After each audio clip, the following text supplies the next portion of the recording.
In this video, we are going to see how we can receive the payments from the customers, whether full or partially, but in this particular example, it's full payment. As we can see here, on 25th of January, Mr. Justin, who is our customer, cleared all of his previous balance by giving us cash. So he's being very generous. Let's see how we can deal with this. Go to the customers and sales, and from here, we click on receive money and receive money from customers. Let's choose the customer, Mr. Justin.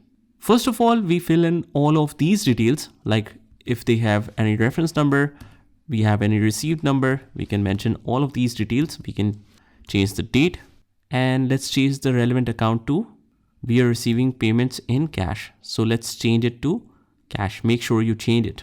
Now on the bottom, we see one opening balance and one transaction during the year. So they are paying back all of this amount. So we will check those one by one.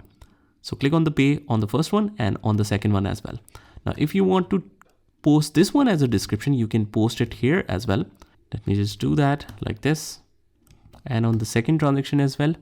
If you want to check the journal entry before even saving it, you can do that as well. Click on the journal and you can see that the cash is received from the customer against the receivable. This account is for receivable, but this is grayed out, so I can't show you this. So the total amount is this one. Let's save it. And that's how we receive the money from customers. Just try it by yourself and I'll see you in the next one.